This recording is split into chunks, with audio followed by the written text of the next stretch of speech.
Assalamualaikum warahmatullahi wabarakatuh.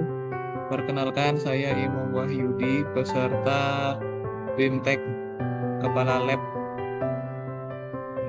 Sekolah dan Madrasah Angkatan 34 melalui daring yang diselenggarakan oleh Universitas Pendidikan Indonesia. Ya, kegiatan yang dilaksanakan dari tanggal 27 April sampai nanti insya Allah sampai berakhir di tanggal 1 Juni 2024. Dalam video kali ini saya akan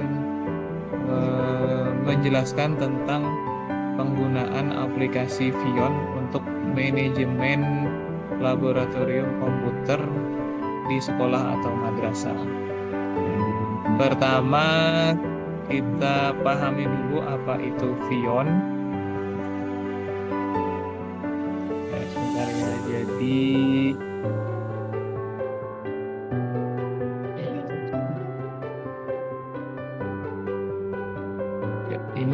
Jadi ini adalah Vion. Vion ini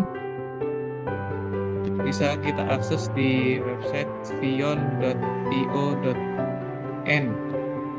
Jadi Vion ini adalah aplikasi yang bisa digunakan untuk pengendalian jarak jauh dari satu komputer master bisa melihat ke komputer-komputer klien yang lain. Jadi komputer masternya bisa kita anggap sebagai komputer server, kemudian komputer yang dikontrol itu kita anggap sebagai komputer kliennya. Di sini fitur-fiturnya yang utama adalah dengan Vion ini kita bisa, pertama di sini kita bisa memonitor dan meremote semua komputer.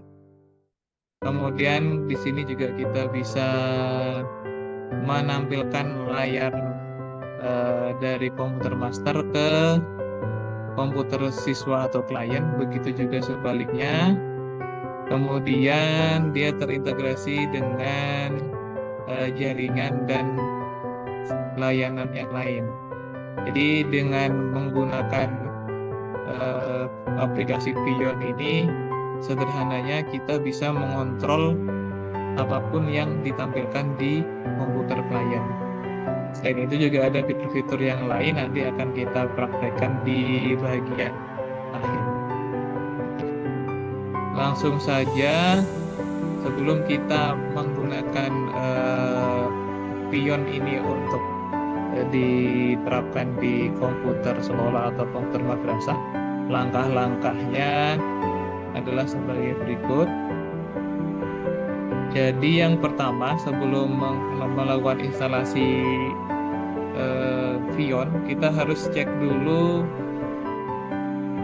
spesifikasi komputer master dan komputer kliennya. Caranya adalah dengan membuka Windows Explorer. Jadi di sini spesifikasi yang digunakan untuk di komputer master ini adalah Windows 11. Jadi di sini kita dibuka Windows Explorer, kemudian di bagian This PC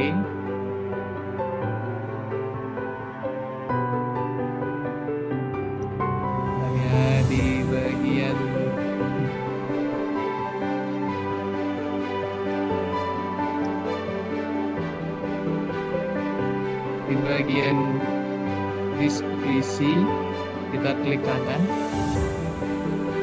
kemudian Properties.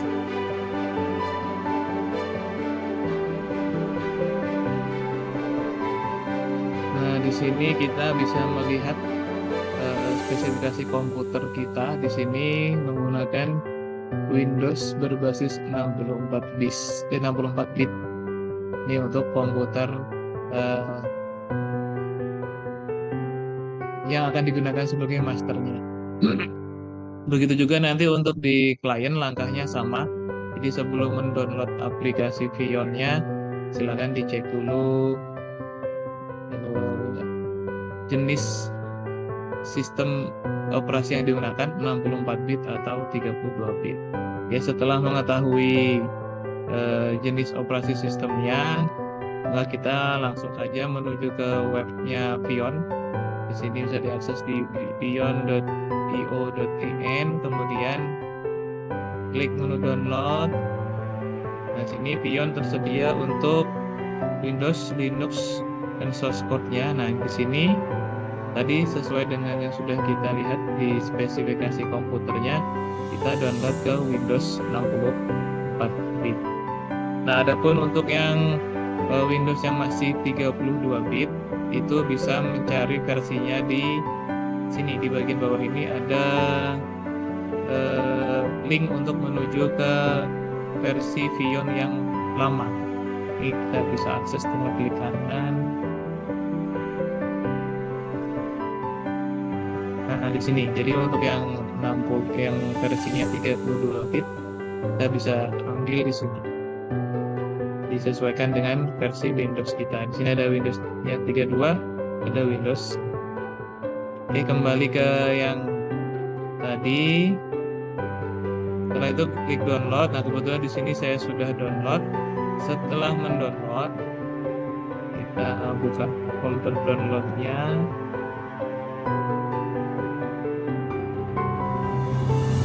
Oke, setelah melakukan download, kita langsung saja jalankan aplikasinya. Kita install aplikasinya di open saja atau run as administrator. Klik yes. Tunggu sampai prosesnya selesai. Klik next. Selanjutnya I agree.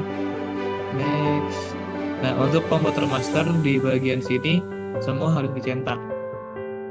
Jadi sekali lagi untuk yang bagian komputer master yang akan kita gunakan sebagai komputer induk itu di sini dicetak. Tapi nanti untuk instalasi di komputer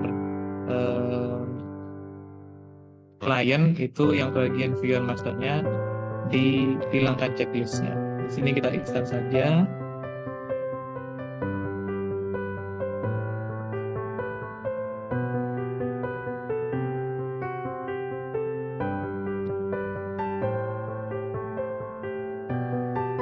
Oke, langsung klik finish.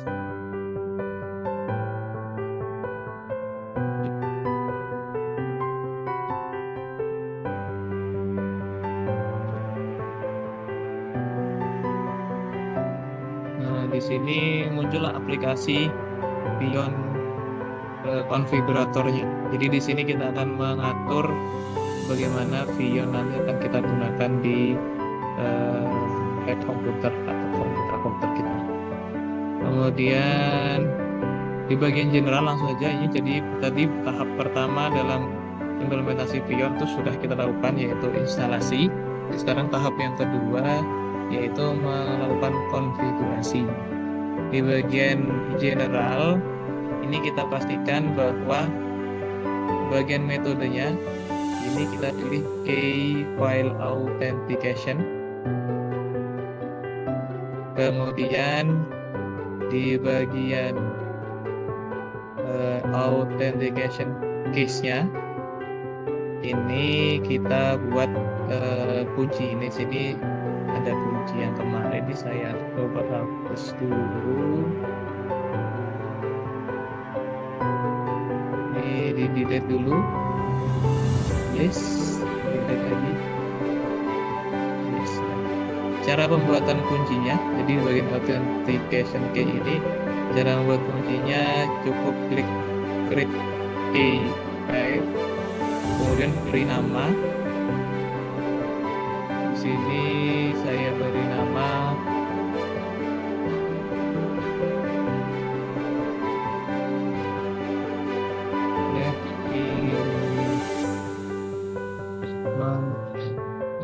Budi.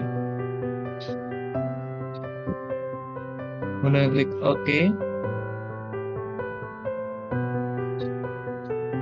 Nah, dia akan otomatis muncul dua jenis kunci. Ada kunci yang private dan ada kunci yang public. Nah, kunci yang public ini yang nanti akan kita gunakan di komputer klien kita. Nah, untuk membagikannya ini cukup diklik yang bagian kunci pabrik, kemudian kita klik ekspor.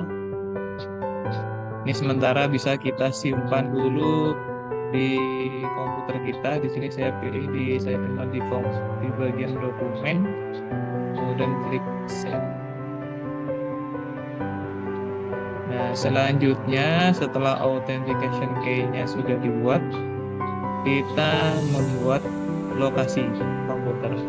Jadi lokasi komputer ini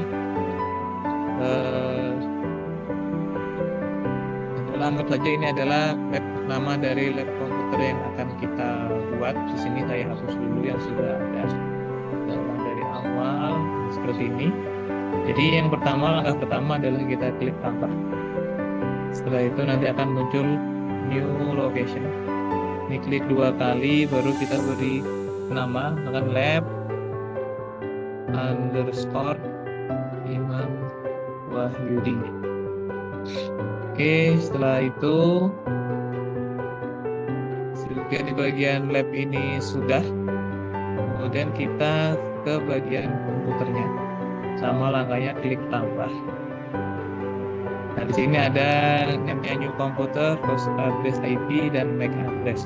Dan data ini diisi dengan data yang ada di komputer klien kita. Nah, data mana yang diambil, dan saya coba perlihatkan di komputer klien yang akan digunakan. Kita stop sini. Yes.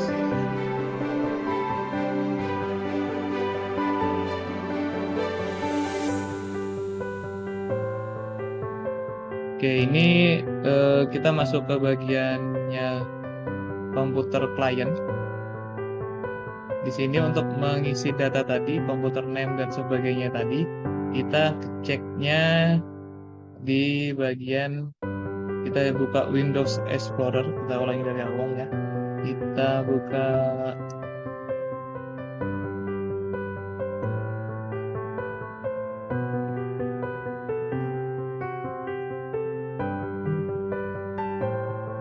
buka Windows Explorer, kemudian di bagian disk PC kita klik kanan, baru klik Properties. Nah, di sini akan muncul nama komputernya. Ya, ini namanya di sini terlihat adalah ManPK strip 5. Jadi penulisannya pun harus sama persis seperti ini nanti. ManPK strip 5. Klik. Ini bagian komputer lain kita stop. Sekarang kita kembali ke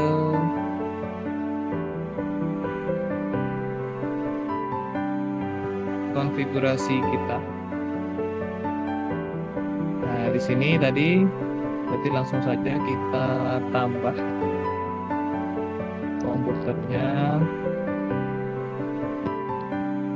Ini kita ketikkan sama dengan yang nama di komputer klien tadi.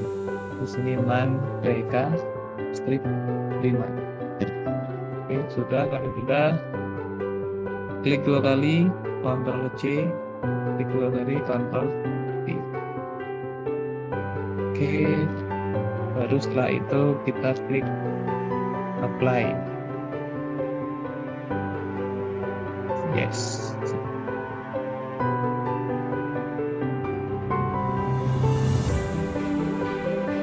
Oke, di tahap kedua konfigurasi di komputer master sudah selesai.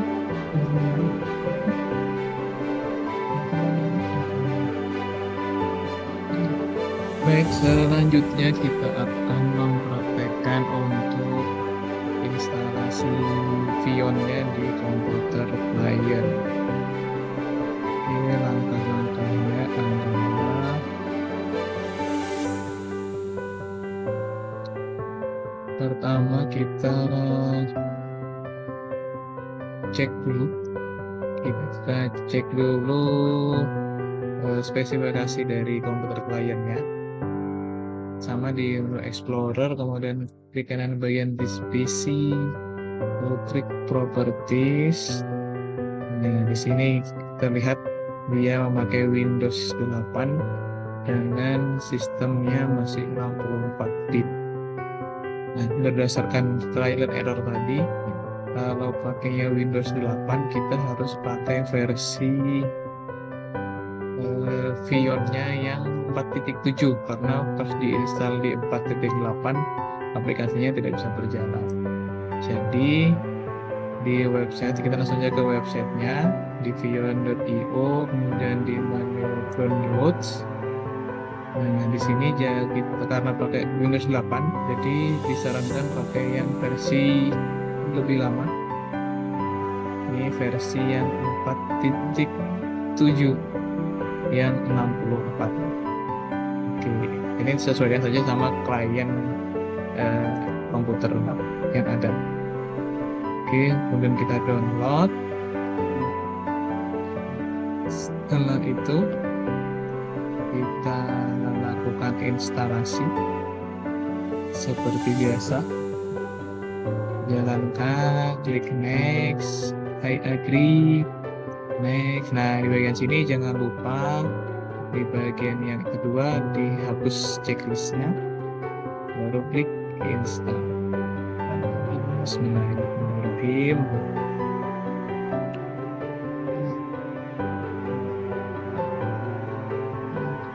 Oke, sudah berhasil, langsung kita klik finish.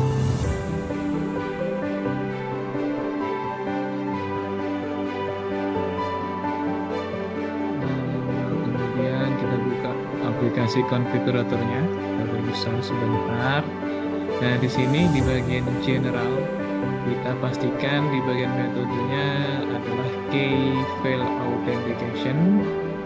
Setelah sudah dipastikan benar seperti ini, kita lanjut ke bagian authentication keys. Nah, di sini ini coba saya hapus dulu ya. Kita hapus dulu. Nah, disinilah kita import kunci yang kita buat di komputer master tadi. Caranya, sebelumnya tadi filenya sudah saya pindahkan ke flash disk ya. Caranya klik import key, kemudian kita arahkan pencarian ke flash disk tempat menyimpan kunci publiknya tadi. Klik ini, baru klik open, kemudian ini klik OK, klik OK lagi. Nah, di sini muncul nih kunci publiknya tadi, yang sama dengan kunci publik yang dibuat di komputer master. Setelah di sini OK, kita lanjut ke bagian location and computer. Nah, di sini ini saya hapus dulu. Kita mulai dari awal. Nah, di sini di bagian location ini kita tambah. Nah, di new location ini kita beri nama sama persis seperti yang sudah kita buat di komputer klien. Lab Imam Wahyudi. Baru, nah setelah seperti itu baru kita klik apply. Yes. Oke, sudah semua langkah dilakukan. Kita cek ulang general, pastikan fail key authentication case. Oke.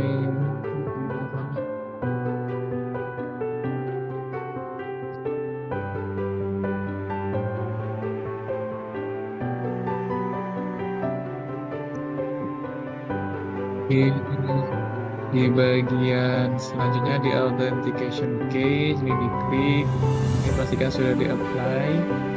Location komputer juga ini pastikan sudah di apply. Nah, kalau sudah, langkah terakhir adalah monitoring. Kita kembali ke komputer utamanya, komputer masternya.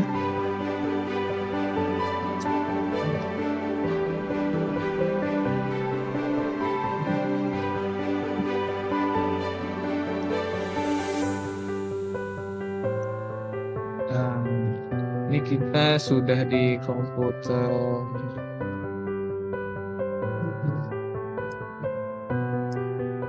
di komputer master. Sekarang kita coba jalankan aplikasi Vion masternya.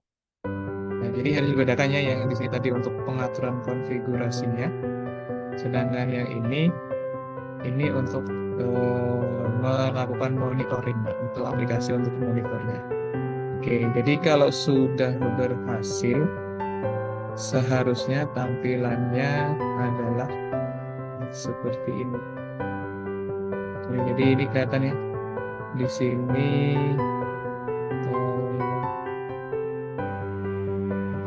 Jadi di sini bagian tampilan awal dari layar monitoringnya. Di sini pastikan di bagian location and computer kita pilih lab yang sudah kita buat tadi. Nah, kalau berhasil, dia tampilannya seperti ini.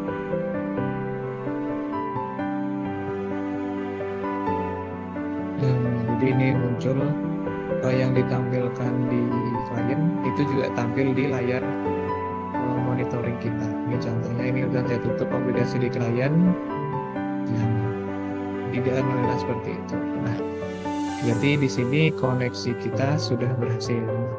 Ini untuk memastikan jika terjadi kendala tidak tampil layarnya seperti yang ini, maka pertama cek dulu apakah kedua komputer terkoneksi ke jaringan yang sama. Di sini dia yang di klien terkoneksi ke ZTE dan di komputer master phone juga sama terkoneksi ke ZTE. Jadi harus dipastikan itu. Yang kedua dicek kembali tadi pengaturan di bagian konfigurator, baik itu di komputer yang master maupun di komputer klien. Pastikan urutannya, pengisiannya sudah benar,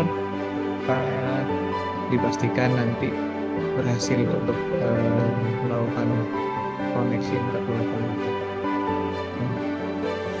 Yang selanjutnya, bagian terakhir dari video ini adalah saya akan menjelaskan fungsi-fungsi dari menu-menu yang ada di bagian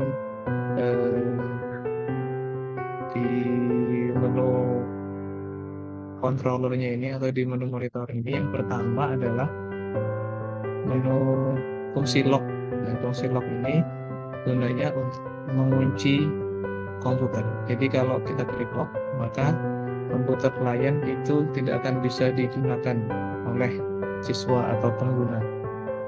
Kalau kita buka, maka dia akan bisa digunakan seperti biasa. Kemudian ada di sini fungsi remote view. Remote view ini pertama kita klik dulu komputer yang mau kita remote view, baru kita klik remote view. Nah, ini fungsinya untuk melihat tampilan dari komputer klien. Apa saja yang dibuka oleh komputer klien kita bisa melihat. Seperti itu. Jadi ini fungsinya hanya untuk melihat, tapi kita tidak bisa menjalankan aplikasi atau menutup aplikasi. Nah, fungsi berikutnya adalah fungsi remote. Ini layarnya sama, klik dulu layar komputer yang mau kita kontrol, baru kita klik remote.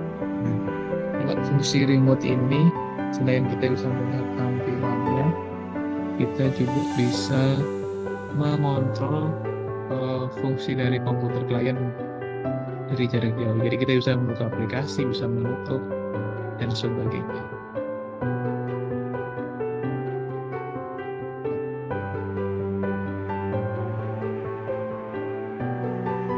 Oke.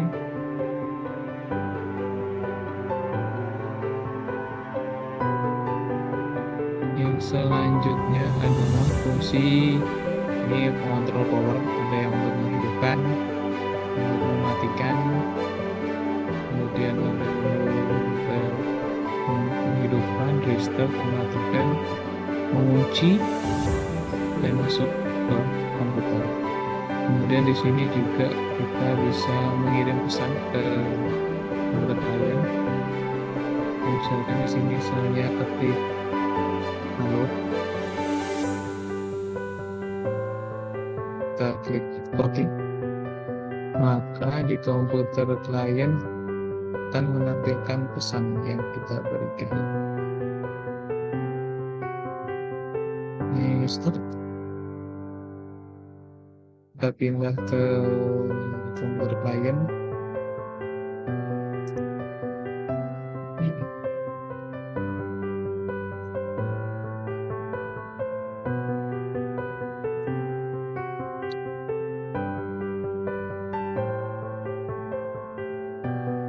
Nah, ini muncul pesan halo di layar komputer klien kita. Jadi ini fitur yang bagus. Jadi kalau ujian kita menegur siswa tidak perlu datangi, cukup dikirim pesan saja.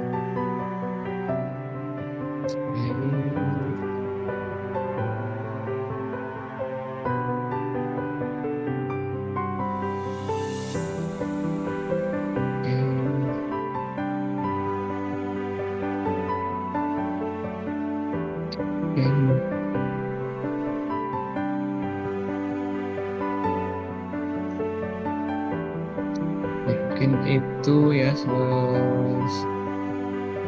penjelasan. Satu lagi di sini juga ada fitur file transfer. File transfer ini fungsinya kita bisa mengirim file file dokumen atau PDF atau video dari komputer master langsung ke komputer klien. Kemudian di sini juga ada menu open website. Website ini kita bisa berikan link website dari komputer master langsung terkirim ke komputer klien. Sama yang terakhir adalah screenshot. Screenshot ini fungsinya menangkap atau mengambil tangkapan layar dari komputer klien yang kita sorot. Mungkin